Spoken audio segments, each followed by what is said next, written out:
biggest MMA stories of this week, and I think it actually, in terms of web traffic, eclipsed the stories that are relating to the upcoming fights in Uruguay, is that Colby Covington got banned from Miesha Tate's radio show that's on Sirius XM for some comments that he made to her. And the reason why I didn't put up a video until now is because I couldn't actually find the comments. So it's one of those things where I feel like I've gotten to a point now where if I'm just reading an article and taking what they say at face value, I'm really not getting the full story. So I really wanted to wait until I got the footage. I actually do have the audio now, so what I'm going to do is I'll play the audio and then comment on it after. There's nothing in my contract that says I have to be nice. They say, right, hey, you get in your underwear and you go in there and you want to brutally beat someone up and leave them in the hospital. But I don't remember anybody saying anything about being nice or saying nice words about people. So I just don't care what people think. All the people that are saying things, they live in glass houses. The people that try and slander my name, they want to make me look bad and say things like that. They should be careful what they're saying. They live in glass houses. Don't throw rocks when you live in glass houses.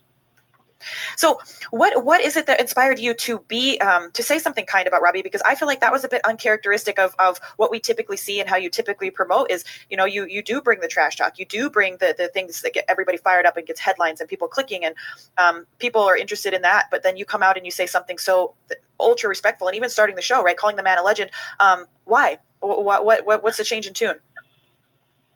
Meisha, I bring in the ratings. There's a reason you had me on your show today. I know you talk things about me behind my back, and it gets back to me. All the people say about how negative thoughts you say about me, and how I'm this, I'm how I'm that, and I just think it's very hypocritical because I don't think you're a perfect person. You might have some skeletons in your closet as well. So for you to call out me and say what I do wrong, I sell and promote fights, and that's what I'm doing right now, and I go out there and I win those fights. I don't know if you guys heard, but I also had the President of the United States call me right after my fight at the family front row, and there's a reason behind all that. I bring in the entertainment. Why is it that nobody gets it but the man himself, Matt Hughes, gets it? He sends a text message to my agent, Dan Lambert. Says, oh, man, that's funny, That's just what the nature of we joke around. And it's the truth. Get off the train when Colby's coming through, the Colby train or the Trump train. Get off the tracks or you're going to get ran over. Look, Colby, I respect your opinion and everything, and I hope you don't think anything I say on air is talking trash. I don't have your number directly. Maybe I say it, and I expect fully that it's public news, and you can hear it. And I'm definitely not trying to say anything behind your back. Before you got on the show, if you were listening, I said, look, I met Colby. He was volunteering his time. He's a super nice person. At that time, I didn't really follow his interviews, and the first time I heard him talk, I was shocked because I felt like he was such a nice person, and I think that this is an act. And I will go on air right now, right to your face, and tell you I don't typically like that kind of talk, the trash talk. It's not what I follow. It's not what I like. I think you're a nice person, and I think you're playing a heel role. And I'm not a fan of the heel. I'm not a fan of the trash talk. It's not my thing, not what I follow. But there you have it. There's to your face. It's nothing behind your back. That's how I see it. Awesome. Well, the way I see it, is you got famous off losing to my girl Ronda Rousey. You got famous for putting pictures on the internet. You got famous for other things that we won't talk about because I don't want to really bury your name. So if you're going to say I'm disgusting in the Western Hemisphere, you're disgusting for this sport, and you would never allow that at ONE FC and this and that, acting like you're on a pedestal, like you're better than everybody, then you should be one to talk. That's very two-faced and hypocritical, and it shows what type of fake person you are. You want to act in the media and talk on your little podcast and talk like you're a perfect person, but you act like you're perfect and you've done everything right. You've never done anything wrong in your career. So I just think it's very hypocritical, and people need to hold themselves accountable in America. All right, so if you want to hear that full interview, it is available on the Sirius X. Yeah, and that was a clip from John Morgan from MMA Junkies podcast. So he was able to get a hold of the clip there, which apparently he got from Sirius XM. So I don't have a Sirius subscription, so I was able to work around and get that clip from him there. So as far as what was actually said there, first thing he said is, you lost to my girl Ronda Rousey. So is that really all that awful that he was just saying that he likes Ronda and he was saying how you're probably just bitter because you lost her and that's what made you famous? I don't know if that's really all too bad. The line he said after that, where he's talking about pictures on the internet, to my knowledge, and again, I believe there were nude pictures of Miesha Tate that got on the internet. It's not that she put them up there, but I think it was one of those. I don't remember if it was revenge porn, if it was hacking, but either way, there were nude pictures of Miesha Tate that got out on the internet, and people who took the time to find those certainly enjoyed them. I wasn't able to see them. I didn't really go out of my way to see them. I don't really care to see them. So if you guys are asking me in the comments, hey, where are they at? Where are the links at? I wouldn't be the guy to ask. I honestly don't actually know. I'm not saying it's to sound like I'm righteous or anything. I just honestly don't know. But I think in referencing the fact that she did have some nudes leak and that fans seemed to enjoy that was probably the line that really put it over for him. So there was one of the things that people were talking about, and this was a point that Chael Sonnen made, is that Chael Sonnen had some back and forth with Dan Le Batard.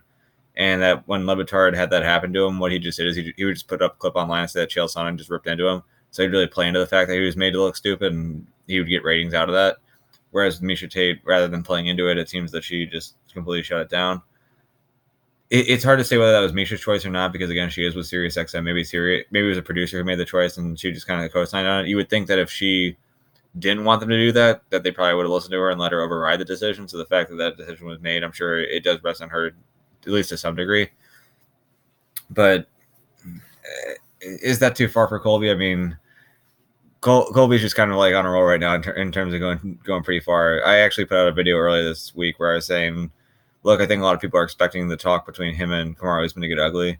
I'm not so sure of it. And then I was talking about some of the ideas that I had for what lines Colby might cross. I was saying that he may cross a line in a lot of people's minds, and saying that Kamaru has lived in America for most of his life, but he calls himself the Nigerian Nightmare, and that maybe he should go back to Nigeria if he loves it so much.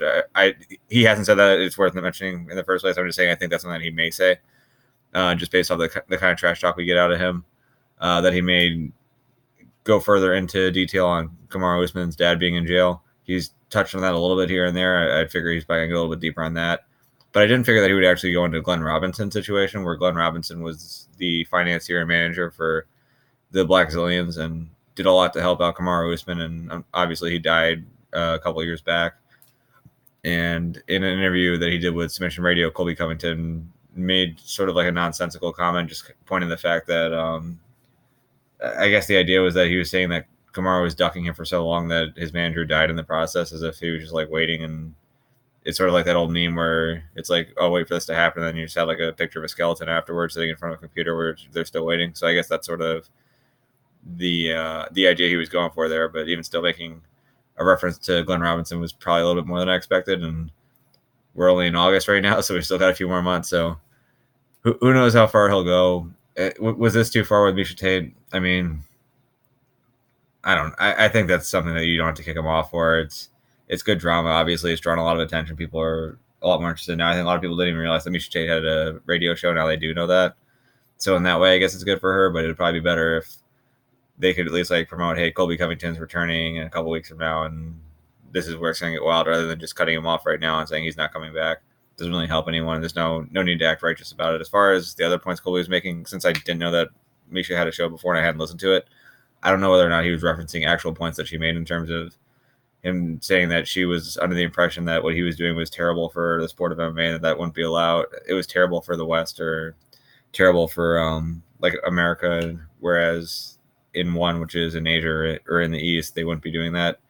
So I don't know whether or not she made a point that was saying we do it the right way in Asia while Colby does it the wrong way and taints it all for the West. If that's what she said, then I definitely don't agree with that. Again, I've said this a bunch of different times, and I feel like I'm going to have to say it again forever because people just don't seem to get it, or at least not enough people at the top seem to get it.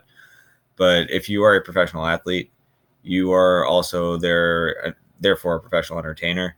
Professional sports are entertainment. That's the business they're in. It's not a sports business. It's an entertainment business.